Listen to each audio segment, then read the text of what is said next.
Seja muito bem-vindo ao XenuCast, o podcast do Xenu. Espero que você goste desse episódio. Hoje eu estou com uma presença muito especial, Everton Alves, que é sócio da Proxys, o grupo Proxys, né, Everton? São 3 empresas. Everton, se apresenta aí pra gente.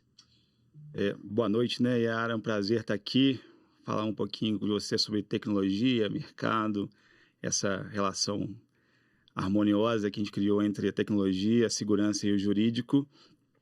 Sim, sou sócio-diretor na verdade, o grupo MIT, onde a Proxys faz parte, a Proxys, a MG Cloud e a Suprema. Estamos aí nesse desafio que é manter os ambientes de tecnologia das empresas, assim como você, né? Num momento tão difícil e bem desafiador, mas a gente tem estamos bem posicionados. Muito e vamos bem. lá. Everton, colocando aqui os pingos nos is, explica pra gente um pouquinho a diferença. O que é o TI? O que é cibersegurança? É a mesma coisa, segurança da informação? Às vezes a gente vê nas empresas a pessoa que trabalha ali com TI e às vezes o dono tal tem aquela expectativa que a pessoa que trabalha com TI resolva tudo, né? A questão de segurança da informação, de cyber.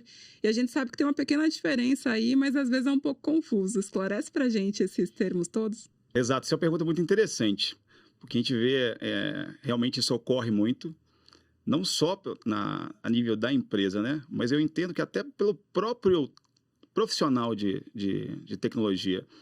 Eu vejo que muitos, a gente lida com vários, né, diariamente, inclusive com os nossos técnicos, de como que falta até um posicionamento deles próprios. Eu percebo que muitos ainda se posicionam como o antigo menino da informática, que está ali simplesmente para poder fazer uma manutenção básica, o famoso consertar o computador, instalar um programa. Eu acabo que também essa dificuldade do empresário começar a entender a tecnologia como um diferencial estratégico mesmo do negócio.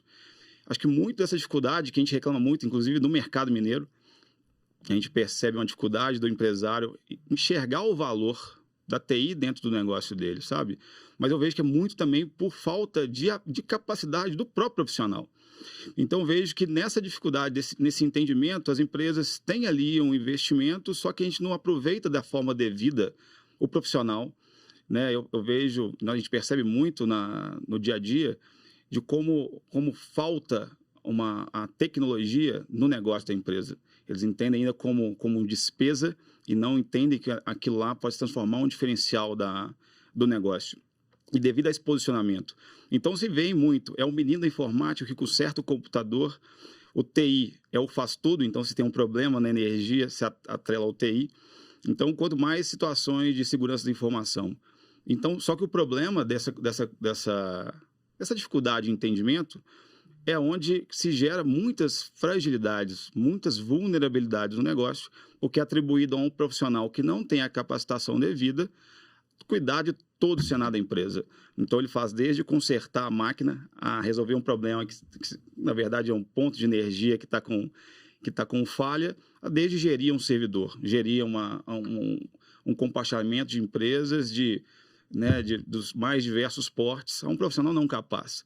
Então, é importante se entender essas diferenças, principalmente no momento que aquela situação generalista não se aplica mais. Os desafios são tão grandes que, né, é importante que exista ali as especialidades, e eu acredito muito nisso. Então, principalmente quando se confunde um profissional de suporte ou um menino da informática com o profissional que vai dar o direcionamento de segurança, é aí que começam a brotar as vulnerabilidades que vão gerar um impacto tão grande no negócio, né? Com certeza. Você está falando agora, eu estou lembrando, eu tenho muitos colegas, né, que são da TI, e aí eles sempre falam, poxa, me ligaram aqui para arrumar a rádio, para arrumar o ar-condicionado. Realmente, o cara da TI, o pessoal chama para tudo. E o pessoal que faz forense, né, que faz perícia forense, eles também falam, cara, o juiz me chama aqui para ver coisas que você nem imagina, assim, Exato. Qualquer coisa que cai ali que minimamente tem uma tecnologia, chama aquele profissional para fazer a perícia ali. Exatamente. Realmente tem essa dificuldade, né? Exatamente. Esse é o ponto que eu vejo que ainda é uma mudança muito cultural. É importante. Eu acho que agora também, apesar de ser uma mudança cultural, vai caminhar, no meu entendimento, de uma forma natural, porque os desafios são tão grandes hoje, né? Então, se a empresa ali, se ela não realmente dá o olhar devido para a TI, com a escolha dos bons profissionais, das boas empresas, né, da forma devida, assim como a questão jurídica é fundamental, de escolher bons escritórios, que a gente está vivendo um mundo muito difícil em relação a isso. Mas agora é questão de, vamos dizer assim, sobrevivência. No mundo de guerra, que eu entendo que é uma guerra cibernética, essa escolha é fundamental. Na verdade, diferenciar esses profissionais, né? Não, com certeza. Você falou agora dessa interação entre jurídico e cyber. Para quem não sabe, o Everton e eu trabalhamos já juntos em vários projetos, continuamos trabalhando, graças a Deus, né, Everton? E é muito interessante essa mistura do jurídico com o cyber, que eu acho que cada vez mais vai existir exatamente por isso, porque o mundo está ficando cada vez mais tecnológico. Então, é muito natural que essas áreas se aproximem. Como que você vê a aproximação dessas duas áreas, essa interação? Eu sei que você não interage só com a gente, mas com vários outros escritórios. Funciona bem? Tem algum ruído de comunicação? O palavreado, às vezes o pessoal reclama que o palavreado do jurídico é muito rebuscado, o pessoal também do jurídico reclama que TI também fala muita coisa técnica. Como é que você está vendo essa interação? Extremamente desafiadora, né? Primeiro, porque o que promoveu muito isso foi principalmente a LGPD, né? A gente viu uma explosão de escritórios, né, se atentando a algo tão novo, né, aqui, que é a LGPD. Então, a gente percebeu um grande número de escritórios, e isso eu posso falar, a gente já atua com escritórios há muito tempo, nunca foi uma relação muito amistosa, tecnologia com o meio jurídico. Então, aconteceu de a gente ver muito escritório entrando nesse meio de uma forma a querer resolver todos os problemas da empresa. E, no meu entendimento, isso é errado, sabe? Deve existir, principalmente nesses desafios que nós temos hoje, uma relação muito amistosa, mas com uma separação de ações bem definidas, até porque o negócio se define. Né? Nós, da parte de tecnologia, da parte de cyber, a gente tem até onde a gente vai, e a partir daí a gente sabe bem, e está bem definido onde entra a parte jurídica. O problema se dá quando essas coisas se misturam. Eu até falo muito, eu gosto muito da palavra coerente, ou coerência. Eu acho que tem que seguir, porque eu falo muito assim, eu não me sentiria confortável numa reunião junto a um empresário, oferecer para ele soluções jurídicas. Eu não tenho a menor habilidade, eu não sou um advogado, não tenho a menor, sabe, eu não tenho um gabarito ali mínimo para poder explicar ou justificar qualquer coisa. Então, eu não gosto mesmo, e me sinto ainda mais desconfortável quando eu vejo um outro escritório fazendo o mesmo.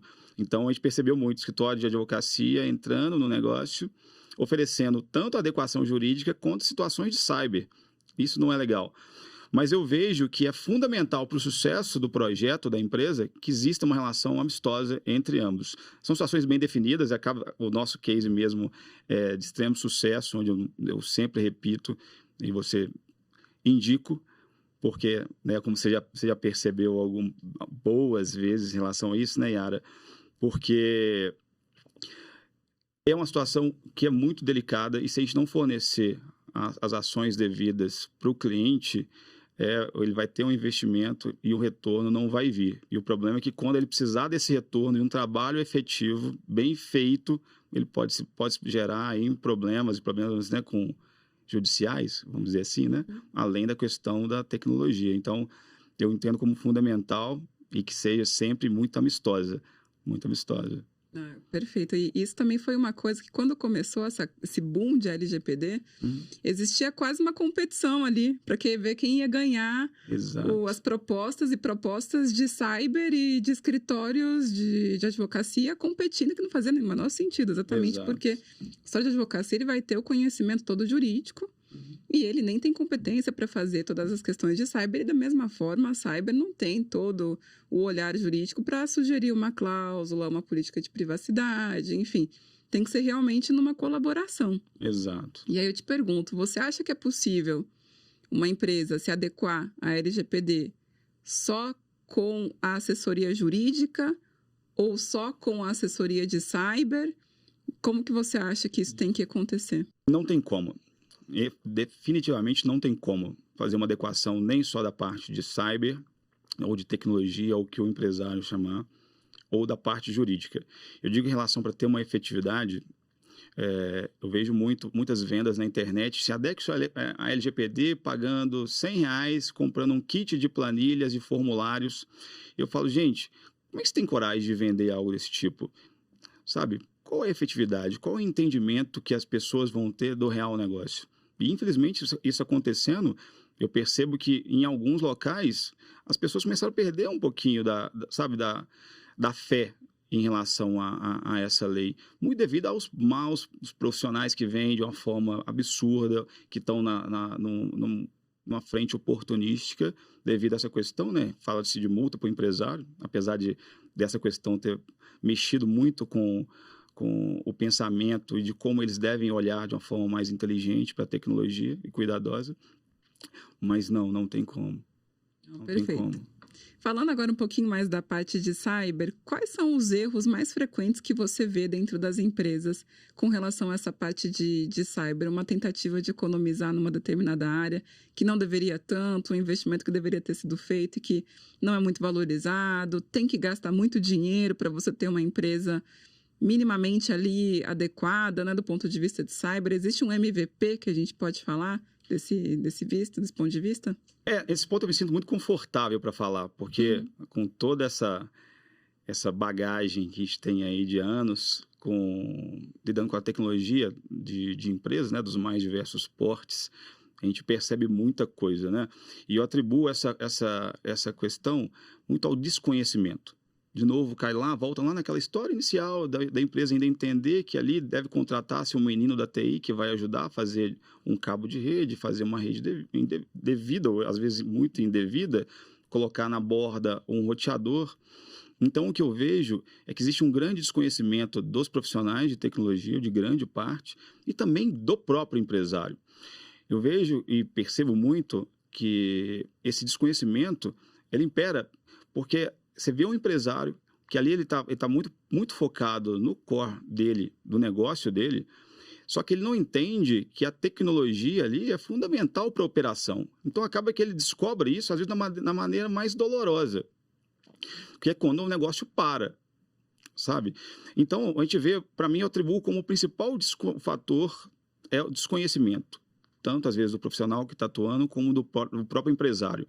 Que, às vezes, a gente percebe muito que existe, e quando ele decide investir, principalmente isso aqui é uma dor no mercado mineiro, a gente ainda percebe, está melhorando, mas ainda é uma dor em relação a essa questão do investimento. Aí, às vezes, a gente percebe que ele se vê assim, tá, ok, eu vou investir, então, o que eu vou comprar? O que eu vou pagar? Então, aliado ao desconhecimento de muitos profissionais, se faz uma escolha por valor. Ou seja, eu quero ter segurança, vem aquelas soluções, de novo, milagrosas de internet, compre o meu produto, que você vai estar 100% seguro, é coisa que a gente sabe efetivamente que não existe. E o pior, vendido por pessoas que não conhecem o negócio. Então, sempre quando a gente fala em relação a uma efetividade de um produto de segurança, a gente fala em conhecer o negócio, entender as particularidades, as necessidades do negócio. Então, o que eu atribuiria a isso é exatamente, para mim, a palavra principal, o desconhecimento. O desconhecimento, e assim vão gerar falhas na escolha de produtos, na escolha de um software de segurança, a escolha numa abordagem de um firewall, a ausência de processos bem definidos dentro da empresa, porque a gente vê situações são, ainda mais em grandes corporações, né, uma ausência de um papel escrito. O que eu tenho que fazer? O que eu preciso fazer? Isso gera muita vulnerabilidade. Ninguém sabe o que tem que fazer. Não sabe. E outra coisa também que eu acho que é muito deixada de lado é a questão de treinamento, né? É assim, aquela coisa que a gente fala que o fator humano é realmente um ponto de vulnerabilidade. Quer dizer, você faz uma coisa, tem toda uma infraestrutura, tem investimento e tal, e aí vai lá o colaborador, compartilha a senha, dá um bypass ali na estrutura. Isso também é complicado, né? Exatamente. Para mim é o ponto mais frágil. O ponto mais frágil. Tanto que quando a gente faz o processo de adequação, né, de verificação e adequação da empresa em relação a um ambiente, em relação à adequação em cyber, um dos principais, se não o principal pilar, são as pessoas.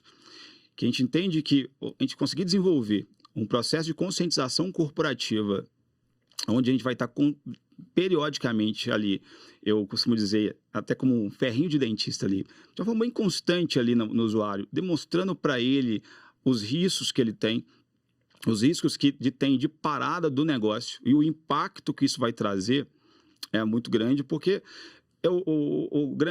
o que eu trago para o empresário e até um dos temas de palestras que nós fazemos no início até de todo o programa de adequação, que é do ambiente doméstico ao corporativo, onde a gente tenta conscientizar o colaborador que os riscos de segurança da informação começam dentro de casa.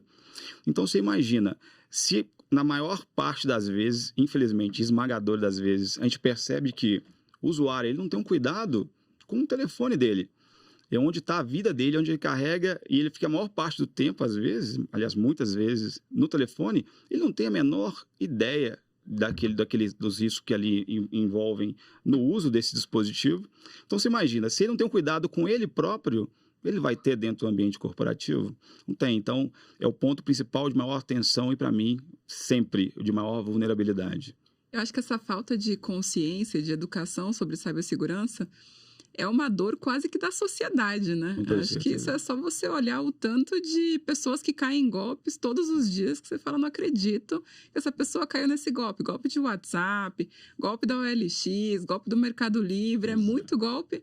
E não tem, assim, algum canal na sociedade para conscientizar as pessoas, né? E acaba que as pessoas que têm até um pouco menos de conhecimento sobre isso ficam mais vulneráveis. Exato. Mas acho também, de novo, também acho que é muito cultural, né? Porque acho que até existem alguns locais, existem repositórios de informação, existe conteúdo. O que eu destaco muito, Yara, é que como as pessoas não têm a curiosidade.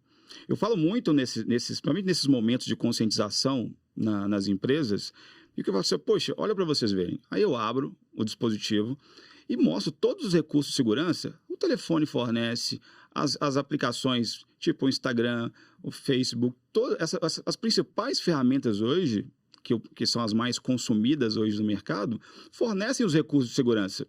O que me chama a atenção, que ainda reforça ainda mais a questão de conscientizá-lo, é que está lá e ele não tem a menor preocupação. Às vezes eu vejo pessoas que passaram por um golpe, o que está muito constante agora é de ter o Instagram clonado, e que eles voltam, criam outro e continuam da mesma forma.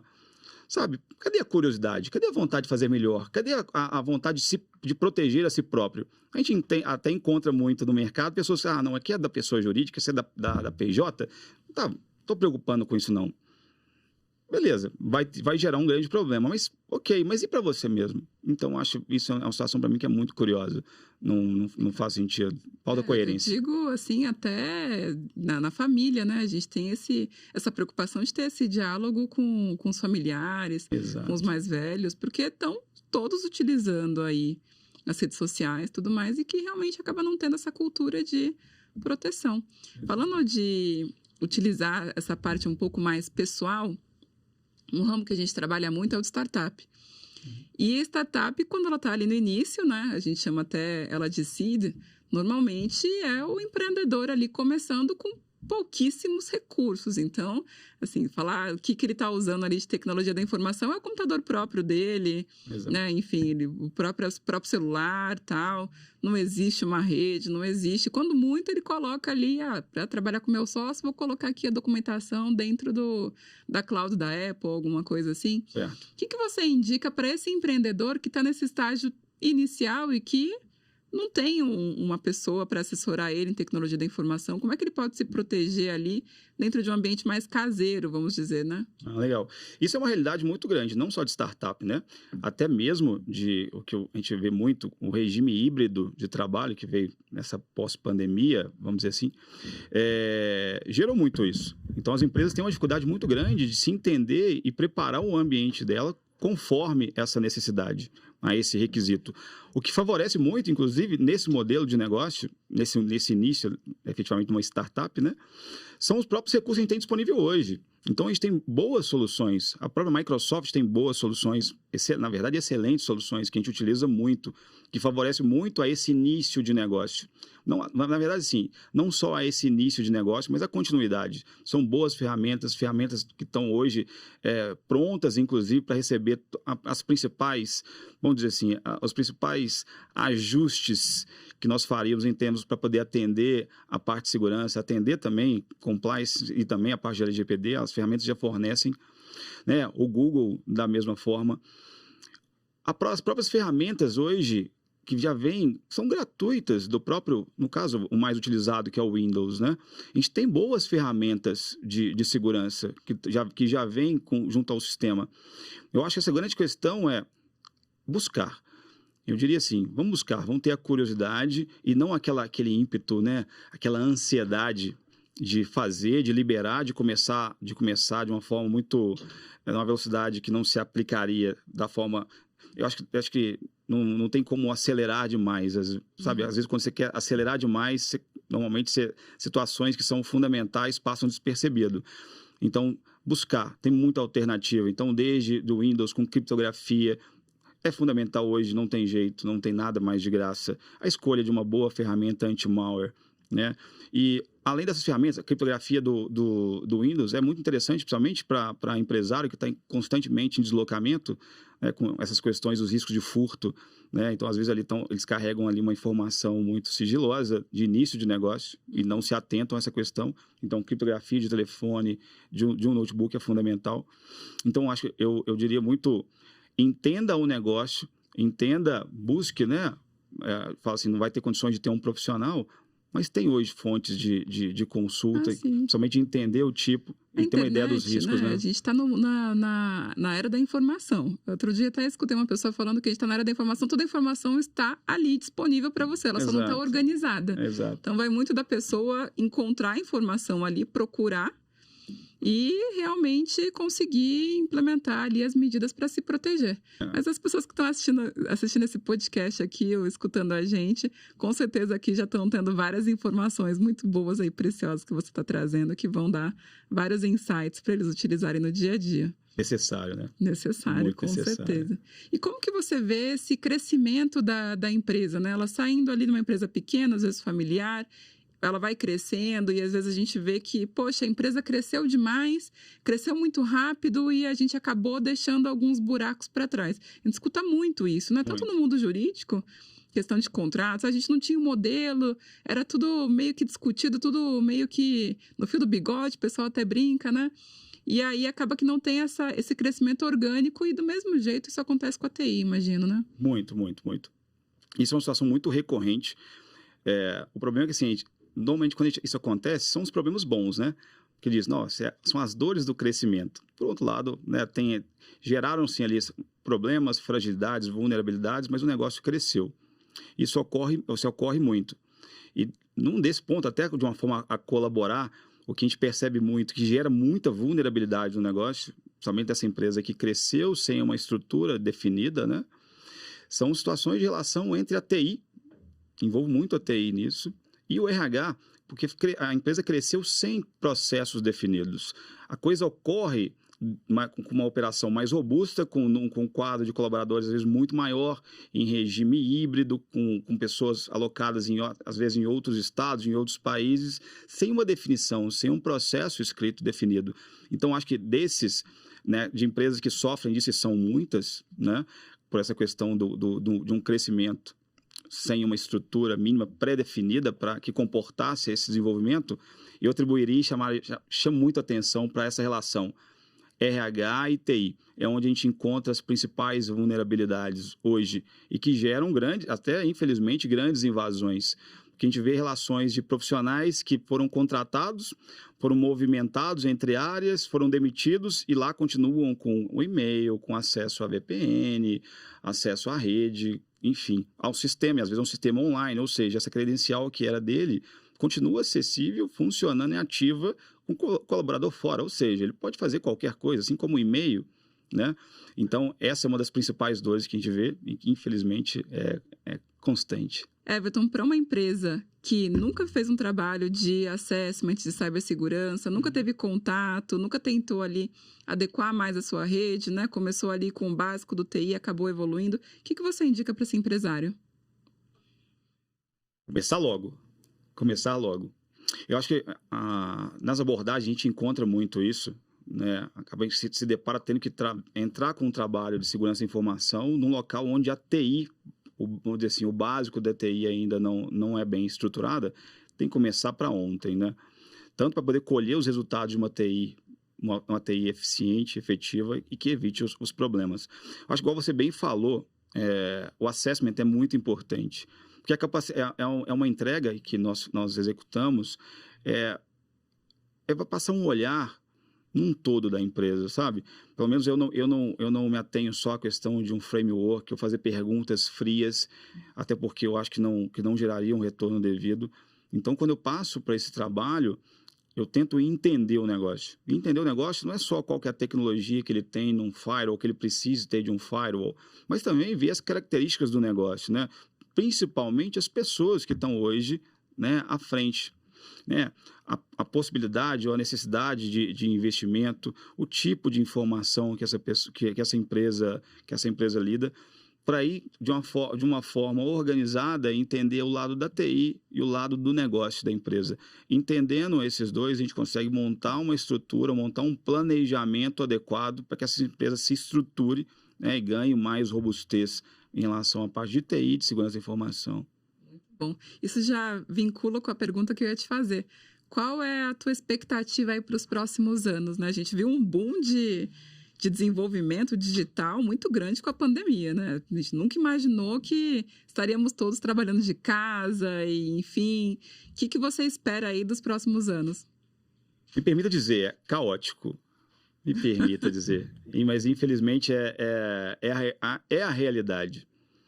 E porque a gente está num cenário cada vez mais digital, as coisas cada vez mais conectadas, uma necessidade do negócio de tecnologia que não se acaba. Hoje todo mundo fala em cloud, e já vem de tempos, né? Tudo hoje é cloud, em cloud.